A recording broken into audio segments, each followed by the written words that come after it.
Assalamualaikum warahmatullahi wabarakatuh. Saat ini kami sedang berada di kereta. Kami laporkan akan melakukan perjalanan menuju pesantren di mana anak saya Abdul Qudus Al-Majidi akan melanjutkan pesantren tahfiz yang ada di Bambu Apus, Tangerang Selatan. Saya bersama istri saya dan dua anak saya, yaitu Lydia dan Al-Majidi. Kami mengantar anak kami Al-Majidi untuk mondok di sana. Kami juga melaporkan suasana di kereta seperti ini. Rupanya agak sepi. Biasanya keretanya padat karena masih dalam suasana Lebaran. Belum begitu padat para penumpang. Kereta ini akan menuju ke Tanah Abang, transit, lanjut perjalanan ke stasiun Sudimara, kemudian dari Sudimara akan melanjutkan ke tempat pemondokan anak saya Al-Majidi.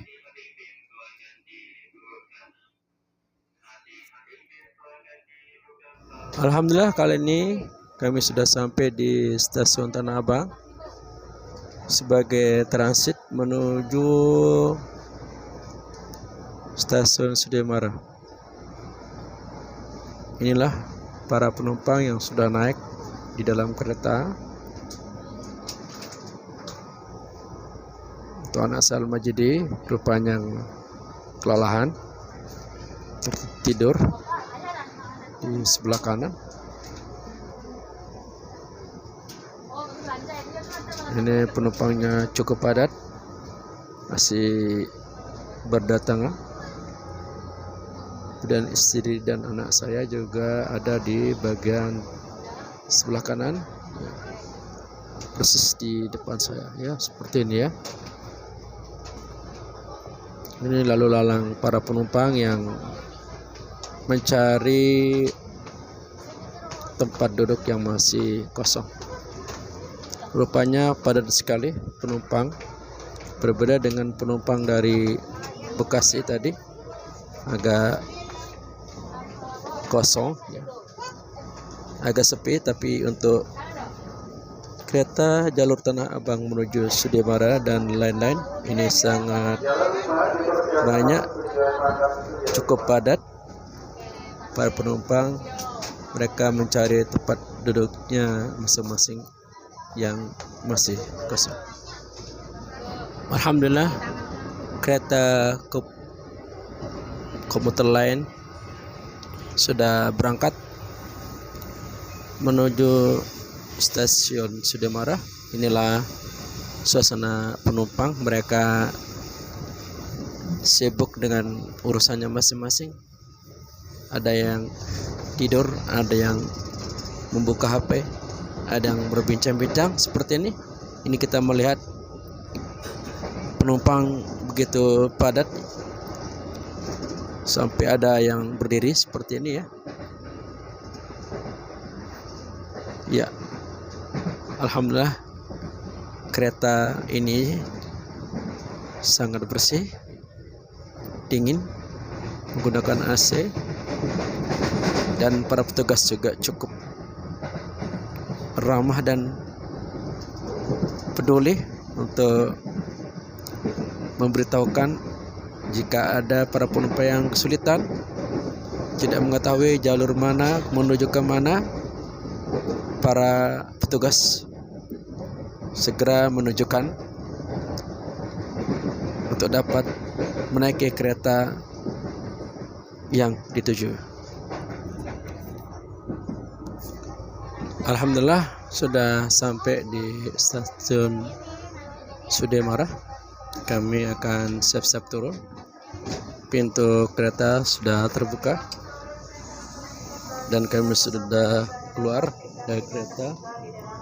dan kami menuju ke stasiun Sudimara untuk melanjutkan perjalanan. Nanti insya Allah kami akan naik Grab sekeluarga.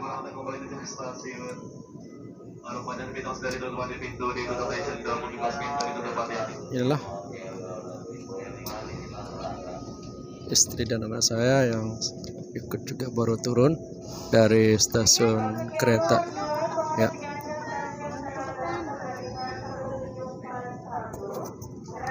Alhamdulillah kami sudah sampai di pondok pesantren Tahfiz Kalam Kalbu yang ada di Bambu Apus, daerah Pamulang, Tangerang Selatan. Inilah pintu gerbang pondok pesantrennya. Untuk kedua anak saya, Majidi dan Lydia, akan memasuki pintu gerbang. Istri saya di belakang.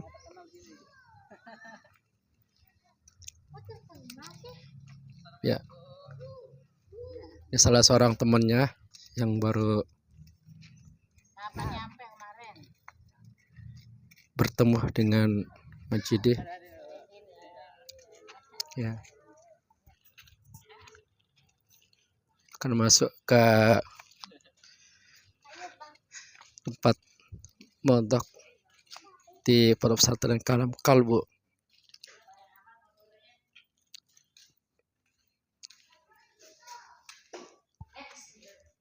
Ya, hati-hati mah.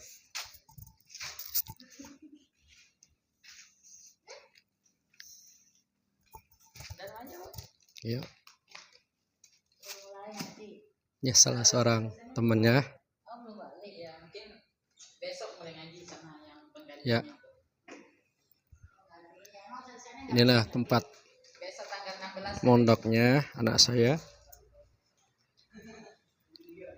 Ya, ini ruang belajarnya nih ya. Ini ruang belajarnya. Ya.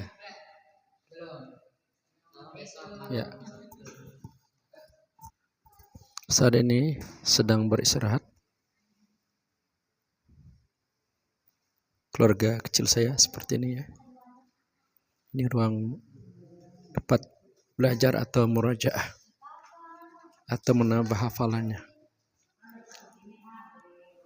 Kali ini kita melanjutkan untuk mengetahui suasana pembelajaran di pondok pesantren Tahfiz Kalam Kalbu. Kita akan berbincang sedikit dengan salah seorang santrinya. Assalamualaikum. Waalaikumsalam. Silakan diperkenalkan siapa namanya. Perkenalkan, nama saya Ariel Pratama. Saya berasal dari Nusa Tenggara Barat dan saya menempuh pendidikan di Pondok Tahfiz Kalam Kalbu. Kemudian mondoknya di sini ini sudah berapa lama ya? Alhamdulillah, saya di sini sudah memasuki 7 bulan. 7 bulan. Selanjutnya selama 7 bulan ini apa ada peningkatan? Alhamdulillah, dari segi menghafal peningkatannya itu makin cepat masuk. Ya. Kendalanya ya dari murojaah, kemudian persiapan tes, karena hafalan semakin tinggi ya makin sulit juga buat diulang, buat dites. Tapi itu kan umumnya kan seperti itu ya, dimanapun sama ya. Enggak mau harus maju ya, jangan sampai patah semangat ya, begitu ya. Iya, pasti. Nah, kemudian target-target yang ingin dicapai di sini berapa juz ya? Target untuk 6 bulan ke depan insya Allah semoga bisa selesai 30 juz. Ya. Kalau udah selesai, ingin belajar kitab, belajar bahasa Arab, dan lanjut ke perkuliahan. Kemudian pimpinannya ini siapa yang diserahkan di tempat ini? Pimpinan yang langsung dari pusat. Yang mengelola kegiatan Langsung dari tahfiz. pusat itu Tuan Guru Dr. Marzuki. Lo dari mana? Beliau asli orang Nusa Tenggara Barat, Lombok.